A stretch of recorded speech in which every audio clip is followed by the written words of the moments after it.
उस लकड़ी का गिफ्ट बॉक्स लेकर जैसे ही नक्श चेयर पर बैठा, वैसे ही चित्रा ने चौंकते हुए उस बॉक्स को घूरते हुए कहा, क्या है इसमें? कम से कम इसे किसी गिफ्ट शॉप में रैप तो करवा लिया होता। ऐसे अच्छा लगता है क्या? ये शरीफों की पार्टी है। क्या रे समझिस तू? अरे ये बॉक्स मुझे उन्हें ऐसे ही देना है और इसे गिफ्ट रैप करने का मेरे पास टाइम नहीं था। छोड़िए ना, वैसे भी ये बॉक्स मैटर नहीं करता, इस बॉक्स के अंदर का सामान मैटर करता है। अपना सिर खुजाते हुए नक्श उस बॉक्स को खोलकर अनिका और चित्रा को दिखाना चाहता था कि उसने कल्याणी के लिए क्या लिया है। उसे लग रहा था कि गिफ्ट देखकर वो दोनों पूरी तरह से सरप्राइज्ड हो जाएंगे, लेकिन इससे पहले कि वो गिफ्ट बॉक्स खोलता, अनिका ने उसे मना कर दिया। वो उस टूटे हुए बॉक्स के अंदर का सामान नहीं देखना चाहती थी। उसे लग रहा था कि अगर नक्श ने वो सामान अभी बाहर निकाला तो उसके लिए बहुत एम्बैरेसिंग हो जाएगा, और उसके बाद सिचुएशन क्या होगी उसे समझ नहीं आ रहा था। इस बॉक्स को अभी खोलने की जरूरत नहीं है, मौके का फायदा उठाना, और जब सब लोग दादी को गिफ्ट दे रहे होंगे तो तुम इस गिफ्ट को बाकी गिफ्ट्स के साथ रख देना। मुझे इस बार कोई ड्रामा नहीं चाहिए, थक गई हूँ मैं। अनिका की बात सुनकर नक्श ने एक गहरी सांस लेते हुए कहा, ठीक है, जैसा तुम बोलो।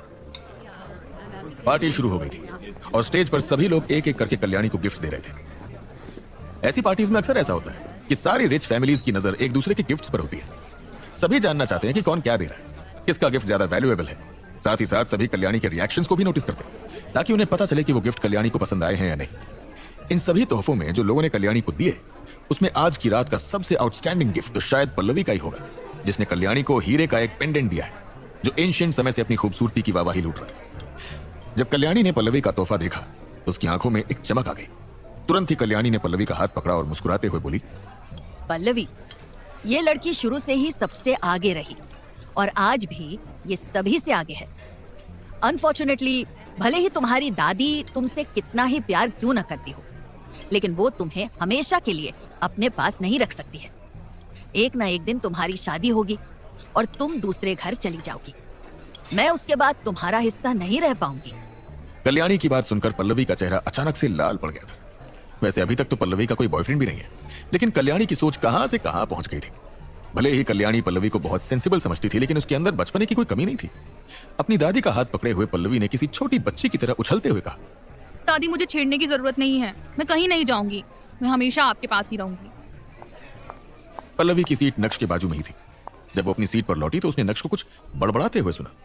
वो एक जेड पेंडेंट है, मुगल डायनेस्टी का, पैलेस में रखने वाला आइटम। क्या बात है, बहुत खूब। नक्श के मुंह से निकले शब्दों को सुनकर पल्लवी का इंटरेस्ट अचानक से जाग गया था। नक्श ज़वेरी खानदान का दामाद था, जिसका इस परिवार में कोई स्टेटस नहीं था। कोई उसे पूछता भी नहीं था। पल्लवी ने भी कभी नक्श पर ध्यान नहीं दिया या फिर कभी रिस्पेक्ट नहीं की, लेकिन अभी पल्लवी की क्यूरियोसिटी नक्श के प्रति अचानक से जाग उठी थी। पल्लवी ने नक्श से पूछा, तुम्हें कैसे पता कि वो मुगल डायनेस्टी का जेड पेंडेंट है? तुम्हें इन सब की नॉलेज है? नक्श ने पल्लवी की ओर देखा, जिसने अचानक से उसे अप्रोच किया और अपना सिर हिलाते हुए बोला, हाँ, थोड़ी बहुत। वैसे इस जेड पेंडेंट पर तुमने कितने का खर्चा किया? 1.5 करोड़। पल्लवी ने स्ट्रेट फॉरवर्ड जवाब दिया। उसने उस जेड पेंडेंट को अपने एक खास दोस्त की मदद से खरीदा था और उसे ये जेड पेंडेंट 20 से 30 लाख रुपए सस्ते में मिला, क्योंकि शुरू से ही पल्लवी ने अपने दोस्त को बता दिया था कि वो अभी अर्न नहीं करती और उसके पास ज्यादा पैसे भी नहीं है। नक्श के चेहरे के एक्सप्रेशंस बिल्कुल भी नहीं बदले। तुरंत अपना सिर हिलाते हुए बोला, तुम्हारा तो भारी नुकसान हो गया, क्योंकि उस पेंडेंट की कीमत 80 लाख से ज्यादा की नहीं है। जब पल्लवी ने नक्श की बात सुनी तो उसकी आंखें फटी की फटी रह गई थी। नक्श ने एक गहरी सांस ली और अपनी आवाज को धीमा किया, जिससे बस वो दोनों ही उसकी बात सुन सके। जेड पेंडेंट की क्वालिटी 3 कैटेगरीज में डिवाइडेड होती है, लुक, लिसन और टेस्ट। अगर कोई जेड बहुत ही ज्यादा ट्रांसपेरेंट है और ग्लॉसी है तो समझ जाओ कि वो सबसे बेस्ट जेड है। लेकिन तुमने जो पीस दादी को दिया वो इतना ज्यादा ट्रांसपेरेंट नहीं था, उसका कलर भी ऑफ वाइट था और उसका टेक्सचर भी अनइवन था। उसे हम मीडियम क्वालिटी का समझ सकते हैं, नॉट द हाईएस्ट क्वालिटी। इसीलिए उसकी कीमत 80 लाख है। अगर तुम्हारा दोस्त तुम्हें और डिस्काउंट देता भी तो भी उसका 30 से 40 लाख का प्रॉफिट होता, लेकिन उसने तो सीधा 70 लाख का प्रॉफिट कमाया। तुम्हारा दोस्त। अब मुझे और कोई कमेंट नहीं करना। नक्श जो कुछ भी कह रहा था, पल्लवी उसे सुनकर दंग रह गई थी। उसे यकीन नहीं हो रहा था कि उसके दोस्त ने उसे चूना लगा दिया। उसी समय एक नौकर कल्याणी के पास आया और बोला, मैडम, विवान बजाज आए हैं। विहान आया है? उसे जल्दी से अंदर इनवाइट करो। जब कल्याणी ने सुना कि विहान वहां आया है तो वो बहुत एक्साइटेड हो गई। अपनी आवाज को ऊंचा करते हुए कल्याणी ने विहान को बैंक्वेट हॉल में आने के लिए इनवाइट कर दिया। कल्याणी के मुंह से निकले शब्दों को सुनकर सभी का ध्यान कल्याणी की तरफ गया और सभी के चेहरे पर ठंडी मुस्कान आ गई। विहान ने सैफायर ब्लू सूट पहना था, उसके बाल भी आज पूरी तरह से सेट थे और उसके हाथ में कल्याणी को देने के लिए एक खूबसूरत सा गिफ्ट बॉक्स भी था। विहान के पास जो आखिरी पैसे बचे थे उससे उसने आज अपने लिए कपड़े खरीदे और कल्याणी के लिए गिफ्ट खरीदा। अगर उसे अपना गोल अचीव करना है तो आज उसे कामयाब होना ही पड़ेगा। अब आप सोच रहे होंगे कि कैसा गोल, कौन सा गोल, तो आइए जानते हैं। कॉन्फिडेंस के साथ विहान कल्याणी के पास गया और हल्का सा झुकते हुए बोला, दादी आज आपका जन्मदिन है, मेरी तरफ से आपको लख लख बधाई। भगवान करे आप स्टैच्यू ऑफ यूनिटी की तरह हमारे साथ ऐसे ही खड़ी रहें हमेशा के लिए। एंड आई एम सॉरी दादी, बहुत ट्रैफिक था इसलिए आने में लेट हो गया। मुझे उम्मीद है कि इस वजह से आप मुझसे नाराज नहीं होंगी। कल्याणी जानती थी कि विहान को अनिका बहुत पसंद है। विहान को लेकर कल्याणी के दिल में न जाने क्या क्या ख्याल आने लगे थे। मुस्कुराते हुए कल्याणी ने अपना हाथ हिलाया और बोला, अब जब आ गए हो तो फिर कौन सा लेट और कैसा लेट। वैसे भी तुम काम के सिलसिले में बहुत बिजी रहते हो, बहुत कंसिडरेट भी हो। तुम स्पेशली यहाँ आए, मुझे बहुत अच्छा लगा। विहान ने मुस्कुराते हुए अनिका की ओर देखा और बोला, दरअसल आज मैं यहाँ सिर्फ आपको तोहफा देने नहीं आया हूँ, बल्कि आपके यहाँ से खूबसूरत तोहफे को ले जाने भी आया हूँ। मैं आपसे कुछ पूछना चाहता हूँ दादी, मैं अनिका से शादी करना चाहता हूँ। विहान के चेहरे पर और उसके शब्दों में कॉन्फिडेंस फूट फूट कर भरा था। कल्याणी ने घूरते हुए विहान को देखा और उसके बाद उनकी नजर अनिका पर जाकर अटक गई। जैसे जैसे कल्याणी के एक्सप्रेशन सीरियस होते गए, वैसे ही जावेरी खानदान के बाकी लोग नक्श को चुभती नजरों से देखने लगे। भले ही अनिका की शादी नक्श से हो गई थी, लेकिन जावेरी खानदान में नक्श की औकात ऑलमोस्ट जीरो थी। जावेरी खानदान के कुत्ते को भी नक्श से ज्यादा अच्छे से ट्रीट किया जाता था। विहान, तुम्हें भी पता है कि अनिका की शादी हो गई है और शादी को 2 साल से ज्यादा का समय भी हो गया है। क्या तुम्हें इस सब से फर्क नहीं पड़ता?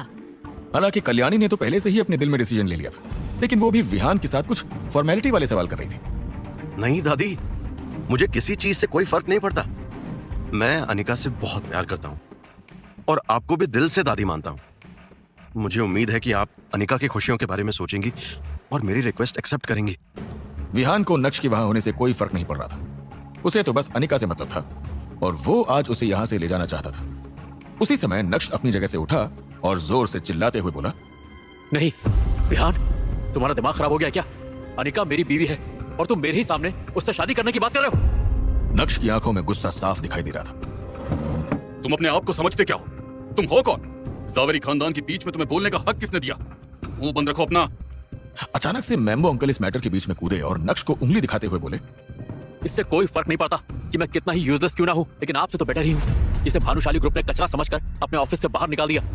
जैसे ही नक्श ने यह कहा, वैसे ही मैम्बो अंकल के होश उड़ गए। साले कमीने! ये बोलते हुए मैम्बो अंकल नक्श की तरफ तेजी से बढ़ने लगे। इस सीन को देखकर जावेरी खानदान के कई लोगों ने अपनी आंखें बंद कर ली। मामला कुछ ज्यादा ही गर्म हो गया था। बचपन से ही मैम्बो अंकल बहुत शरारती थे और साथ ही साथ कल्याणी के लाडले भी थे। कल्याणी ने हर बार मैम्बो अंकल को सपोर्ट किया और इस वजह से वो सही क्या है और गलत क्या है, इस बात का अंतर ही भूल चुके थे। यही वजह है कि उन्हें दूसरों के मामले में घुसना और लड़ाई झगड़ा करना बहुत अच्छा लगता था। आज भी वो यही कर रहे थे। जवानी के दिनों से ही मैम्बो अंकल ने जिम जाना शुरू कर दिया था और उनकी बॉडी बहुत ही मैस्कुलर थी। कॉलेज के समय में मैम्बो अंकल ने खूब दंगे फसाद किए, यहाँ तक कि सूरत के बड़े बड़े गुंडों के साथ में भी उनका अच्छा खासा उठना बैठना था। और भी बहुत कुछ है। नक्श तो उनके सामने उड़न खटोला है, एक पंच में पता नहीं कहां से कहां जाएगा। लेकिन उसके बाद भी उसने मैम्बो अंकल से पंगा ले लिया था और ये देखकर जावेरी खानदान के लोग फुसफुसाने लगे थे। सही गयू कल्याण, आज की रात नक्श के लिए अच्छी नहीं जाने वाली। ऐसे ही होना चाहिए इसके साथ। उसे खुद नहीं पता वो कौन है और उसकी हिम्मत कैसे हुई हमारे जावेरी खानदान में प्रॉब्लम्स क्रिएट करने की। बरोबर सच्ची बात की थी। इसका कोई हक नहीं बनता कि ये हमारे जावेरी खानदान के बीच में कुछ बोले। जावेरी खानदान के लोग धीमी आवाज में ये सारा डिस्कशन तो कर रहे थे, लेकिन किसी ने भी मैम्बो अंकल को रोकने का इनिशिएटिव नहीं लिया था। सभी नक्श को मार खाता हुआ देखना चाहते थे। नक्श अभी भी अपनी जगह पर खड़ा हुआ था और उसकी बॉडी लैंग्वेज में कोई भी चेंजेस नहीं आए थे। उसके चेहरे पर डर दिखाई ही नहीं दे रहा था। यहाँ खड़े खड़े क्या कर रहे हो? जल्दी करो, निकलो यहाँ से। अनिका ने नक्श को याद दिलाते हुए कहा। उसे भी नहीं पता था कि वो नक्श के लिए इतना कंसर्न क्यों हो रही है। शायद इसी वजह से कि उन दोनों को एक साथ रहते हुए अब 2 साल से ज्यादा का समय हो गया था, इसलिए वो नक्श के लिए कंसर्न थे और उसे मार खाते हुए नहीं देख सकती थी। मैम्बो अंकल अब नक्श के बेहद करीब आ गए थे और वो नक्श पर हमला करने के लिए पूरी तरह से तैयार थे। सभी इस सीन को गौर से देख रहे थे। जैसे ही मैम्बो अंकल ने बाहर आया, वैसे ही नक्श ने उनकी रिस्ट को हल्का सा ट्विस्ट किया। सभी के कानों में सबसे पहले एक क्रिस्प साउंड सुनाई दी और उसके बाद मैम्बो अंकल के मुंह से यह आवाज कुछ ऐसी निकली जैसे मानो नक्श ने मुर्गे को हलाल कर दिया हो। मुझसे बहुत नफरत है ना, मुझसे घिन आती है। जब मेरा हाथ लगेगा ना तब बदबू आएगी। ये बोलते हुए नक्श ने मैम्बो अंकल की छाती पर एक जोरदार मुक्का चढ़ा। और मैम्बो अंकल हवा में उड़ते हुए कुछ मीटर दूर जा गिरे। व्हाट द, ये अभी क्या हुआ? इसकी जैसा यूजलेस इंसान ये सब कैसे कर सकता है? इस पतलू में इतनी हिम्मत कहाँ से आई? इसका डर कहाँ गया? जावेरी खानदान के लोग धीमी आवाज में फिर से डिस्कशन कर रहे थे और वहीं दूसरी तरफ मैम्बो अंकल दर्द से छटपटाते हुए जमीन पर पड़े हुए थे। उन्होंने महसूस किया कि उनकी हड्डी पसली एक हो गई है। दर्द के मारे वो बस चिल्लाते जा रहे थे। उसी समय चित्रा नक्श की ओर बढ़ी और उसने नक्श के चेहरे पर एक जोरदार तमाचा जड़ दिया। अचानक हुए इस हमले से नक्श संभल नहीं पाया और लड़खड़ाते हुए उसके 2 कदम पीछे की तरफ बढ़े। तुम अपने आप को समझते क्या हो? आज कल्याणी देवी का जन्मदिन है, खुशी वाला दिन है, और तुम्हारी ये हिम्मत कि तुम आज के दिन यहाँ तमाशा खड़ा कर रहे हो। चित्रा ने नक्श की हथेली को रगड़ा और कड़ी फटकार लगाते हुए बोली, तू खाली कुत्रो छे कुत्रो, जिसे मेरे परिवार ने इतने सालों से पालकर बड़ा किया है। मैं तुम्हें सबक नहीं सिखाऊंगी क्योंकि तुम इंसान ही नहीं हो। तुम्हें दिखाई नहीं दे रहा है कि ये जगह शरीफों की है? हाँ, तुम यहाँ खड़े होने के लिए अपने आप को क्वालिफाइड समझते हो? जल्दी से दफा हो जाओ यहाँ से। चित्रा ने नक्श की ओर घूरते हुए कड़क अंदाज में कहा, तू यहाँ से जाना चाहता है ना, लेकिन तेरे लिए यहाँ से निकलना इतना आसान नहीं होगा। बहुत सारे लोगों की मदद से मैम्बो अंकल धीरे से जमीन से उठे और आगे बोले, अगर मैंने तुझे आज जान से नहीं मारा तो मेरा नाम भी नवीन जावेरी नहीं। ये बोलते हुए मैम्बो अंकल ने अपना फोन बाहर निकाला और एक नंबर डायल किया। जहां सभी लोग नक्श को देख रहे थे, वहीं नक्श का ध्यान मैम्बो अंकल की बातों पर बिल्कुल भी नहीं था। अपनी जगह पर खड़े रहकर वो तो चित्रा को देख रहा था। पता नहीं क्यों, लेकिन जब चित्रा ने नोटिस किया कि नक्श लगातार उसे ही देख रहा है तो उसे बहुत डर लगने लगा था। अनिका और मेरी शादी को 2 साल हो गए। भले ही आपको मेरी तरफ से कोई कंट्रीब्यूशन नहीं दिखाई दिए, लेकिन हम दोनों के बीच में फैमिलियल लव तो हो ही सकता है ना। ये बोलते हुए नक्श के चेहरे पर एक ठंडी मुस्कान आ गई थी, जिसे देखने के बाद ऐसा लग रहा था जैसे नक्श बदल सा गया है। क्योंकि मैं दूसरे लोगों से कम्पीट नहीं कर पाया, इसलिए अनिका और आपने मुझे हमेशा नीचा दिखाया है। इस थप्पड़ को मैं हमेशा याद रखूंगा। ये बोलते हुए नक्श ने अपने दोनों हाथों की मुट्ठी को भींच लिया था। आज से, अभी से मुझे आपके जावेरी खानदान से कोई मतलब नहीं है। मैं आज आपकी बात मानकर यहाँ से जा रहा हूँ। जिस कुत्ते को आपने 2 साल तक पाला वो जा रहा है, लेकिन इस बार सुनकर नहीं, काट कर जा रहा है। और अगर तुम चाहते हो कि मैं वापस तुम्हारे परिवार में आऊं तो कल्याणी देवी को मेरे पैरों में गिरकर माफी मांगनी होगी, अपनी नाक रगड़नी होगी। ये बोलने के बाद नक्श पीछे मुड़ा और वहां से जाने लगा। अनिका की नजरें नक्श पर ही टिकी हुई थी। नक्श के ऐसे बर्ताव को देखकर अनिका ने महसूस किया कि वो पूरा बदल गया है, बिल्कुल एक अजनबी की तरह। वहीं दूसरी तरफ नक्श की बात सुनकर वहां मौजूद सभी लोग एकदम शॉक्ड रह गए थे।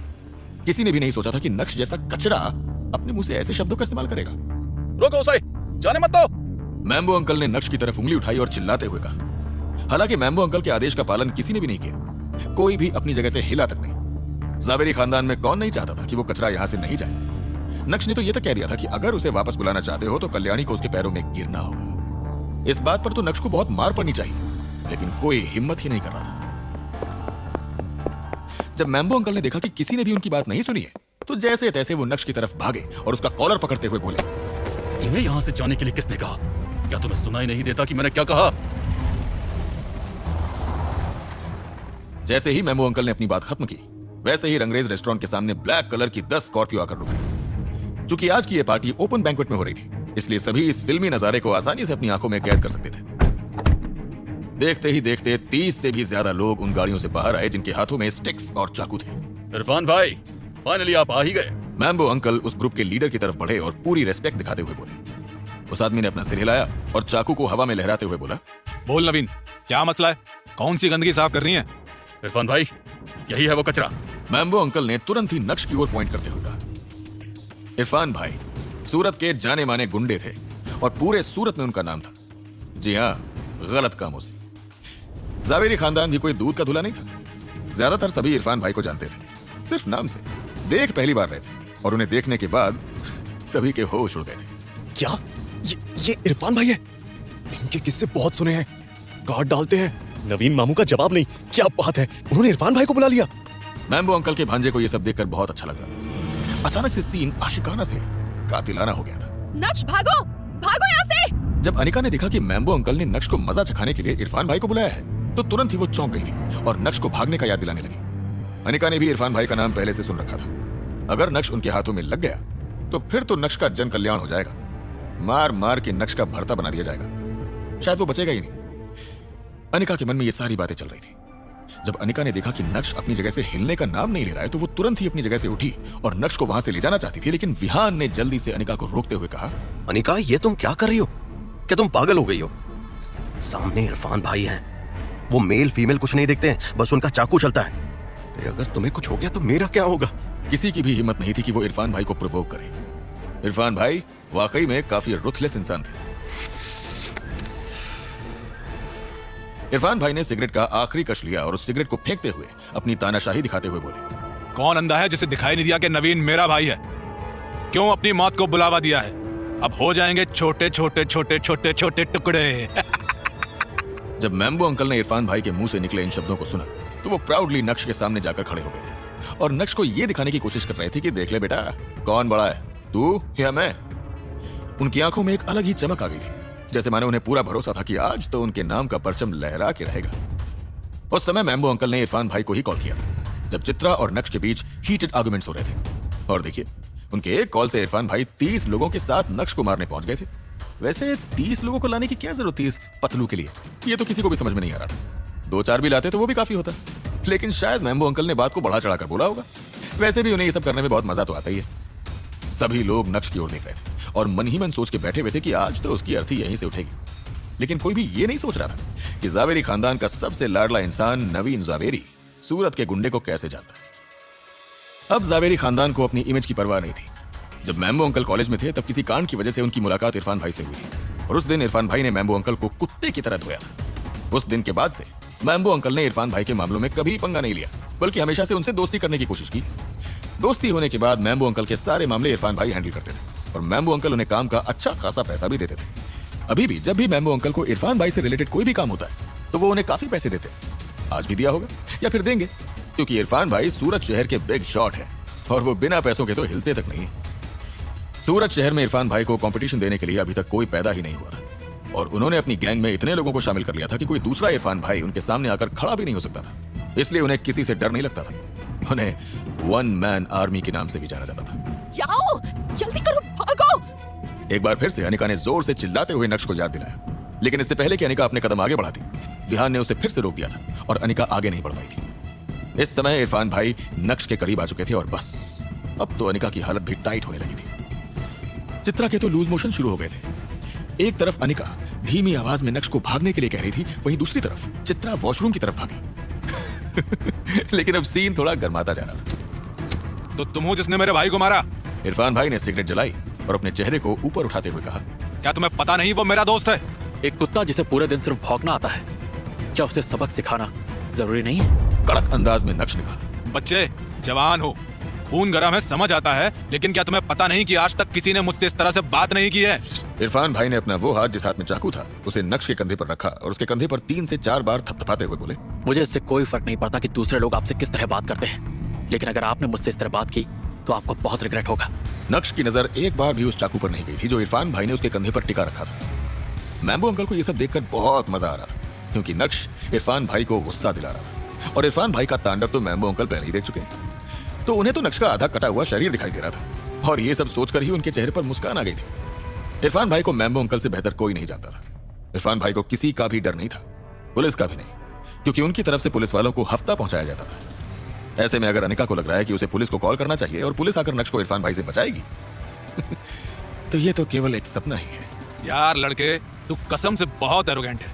ये बोलते हुए इरफान भाई नक्श को घूरने लगे थे। पता नहीं क्यों, लेकिन इरफान भाई को नक्श को जाना पहचाना सा लग रहा था, लेकिन वो ठीक से याद नहीं कर पा रहे थे कि उन्होंने नक्श को पहले कहां देखा है। आपके जैसे छोटे इंसान के सामने अब क्या मैं एरोगेंट भी नहीं हो सकता? अंदाज में नक्श ने फिर से कहा। उसके चेहरे पर ना तो कोई डर था और ना ही कोई शिकन। ऐसा लग रहा था जैसे नक्श के शरीर में कोई भूत आ गया था। नक्श की बात सुनकर जावेरी खानदान के लोग पूरी तरह से शॉक थे। उन्हें लग रहा था कि नक्श खुद ही अपनी मौत को इनवाइट कर रहा है, लेकिन उससे भी ज्यादा लोगों के मन में यह सवाल था कि नक्श में अचानक से इतनी हिम्मत कहां से आ गई कि वो इरफान भाई से भी भिड़ने को तैयार खड़ा था। तो आप ही बताइए, नक्श में अचानक से इतनी हिम्मत कहां से आ गई थी? उसे डर क्यों नहीं लग रहा था? क्या नक्श के पास कोई बैकअप था? क्या इरफान भाई नक्श पर हमला करेंगे या फिर उन्हें याद आ जाएगी कि उन्होंने नक्श को कहां देखा था? आखिर नक्श और इरफान भाई के बीच की कहानी क्या है? अनिका की तरफ से कैसा रिएक्शन आने वाला है? जानने के लिए सुनिए इंस्टा एम्पायर